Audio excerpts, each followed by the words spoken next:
Tulsa King, 3. sezon 7. bölüm, Savaş Sanatı, Taylor Sheridan ve Sylvester Stallone, mafya dizisinin giderek düşüşe geçtiğinin bir başka örneği. Bu ve önceki bölüm, yön ve odak noktasında gelişmeler gösterse de, bu sezonun genel havası, inişli çıkışlı ve dağınık yapısından kurtulamıyor. Tulsa King'in son bölümünde, Sylvester Stallone'un canlandırdığı Dwight Manfredi, başsavcıyla siyasi oyunlar oynuyor ve kumar zaafını kullanarak onu borca ve Dunmire'ın elinden kurtarmaya çalışıyor. 2,5 sezonun ardından Tulsa King, Spencer'la ne yapacağını sonunda buldu ve onu daha önemli bir yardımcı karakter olarak dahil etti. Ancak aynı zamanda pişmanlıkla onu, Cole'la kimsenin istemediği romantik bir ilişkiye zorladı. Belki de Tulsa King 3. sezonu gereğinden fazla uzatılmış değil, aksine yüzeysel karakter etkileşimlerinin ve olay örgüsünün altında çok fazla öz veya doku olmadığı için içi boş hissettiriyor. Dwight, Tulsa'da insanları fazla zorlanmadan kendi isteklerini yerine getirmeye ikna etmeye devam ediyor ve bu da sıkıcı olmaya başladı. Tüm bunların üstüne dizi komedi-dram dengesini kaybetti ve sarsıcı ton değişimleriyle daha az sürükleyici hale geldi. Tulsa King, 3. sezon gelişti ama hala hayal kırıklığı. Tulsa King 3. sezon 7. bölüm illaki kötü bir dizi değil ama yine de son derece güvenli hissettiriyor. Her şey biraz fazla düzenli ilerliyor ve sonuç olarak Dwight'ın sihirli dokunuşu giderek daha az inandırıcı hale geliyor. Bu sezonki yeni düşman kadrosuna rağmen Dwight'ın gerçek bir tehlikeyle karşı karşıya olmadığı hissi uyandırıyor ve bu da her yeni bölümde giderek daha da ilgi çekici hale geliyor. Cole'un son bölümün sonunda Dwight'a yaptığı rastgele vuruş gibi birkaç şok edici aksiyon sahnesi dışında, Tulsa King 3. sezondaki tüm gerilimler sadece boş laftan ibaret. Dwight için her şeyin yoluna gireceği neredeyse bir sitcom seviyesinde garanti. Bu yüzden hikaye, düşmanlarının onu defalarca alt etmeye çalışıp başarısız olmasını izlemekten ibaret.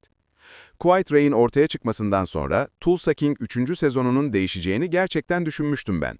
Ancak karakteri bir kez daha arka plana itildi ve bu sezonun ilerleyen dönemlerinde Dwight'a bir darbe indirmezse geri dönmeyebilir.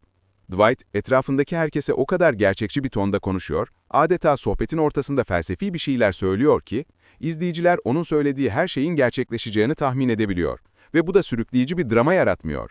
Bölümün sonlarına doğru bir anlığına Dunmire'ın kendi oğlunu öldüreceğini sandım. Bu, dizide Cleo'nun babasıyla birlikte evini yaktıktan sonra tanıtıldığı sahneyle daha tutarlı olurdu. Bu arada Cole ve arkadaşları bunu yaptı. Yani Dunmire'ın en azından bunu takdir edeceğini düşünürdünüz. Ancak 7. bölümde Dunmire'ın oğlunun kusurlu ruhunu sorgulamasıyla karşı karşıya kalıyoruz. Bu da gizli eşcinsel olduğu için bu kadar kaslı olduğunu ima ediyor. Hiç hoş değil. Tulsa King 3. sezon, Kasım ayındaki finalden önce toparlanabilir. Olumlu tarafı, Tulsa King 3. sezonu, Dunmire'ın 7. bölümün sonunda beklenmedik bir şekilde parmaklıklar ardında kalmasıyla gelişmeye başlayabilir. Bu durum, beni kesinlikle 8. bölümle ilgilendiriyor. Çünkü Dunmire'ın ne kadar süre hapiste kalacağını veya bunun Dwight'ın damıtım işini ve Tulsa'daki diğer planlarını nasıl etkileyeceğini bilmiyoruz. Dunmire artık gidemez ve bu büyük sürprizin doğru yönde atılmış bir adım mı, yoksa sadece anlamsız bir şok etkisi mi yaratacağını zaman gösterecek.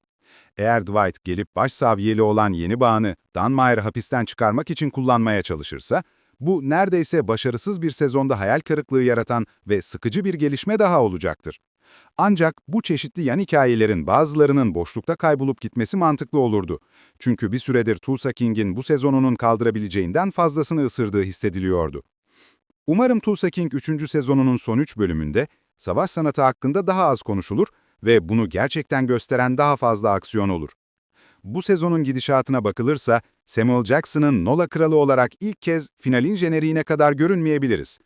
Bununla birlikte, Dunmire kendisi gibi daha bilik bir karakterin kadroya katılması için arka planda kalıyor olabilir. Ve bu da sonunda bu baş döndürücü Sheridan serisine biraz hayat verebilir. Tulsa King'in yeni bölümleri, her pazar yalnızca Paramount Plus'ta yayınlanıyor.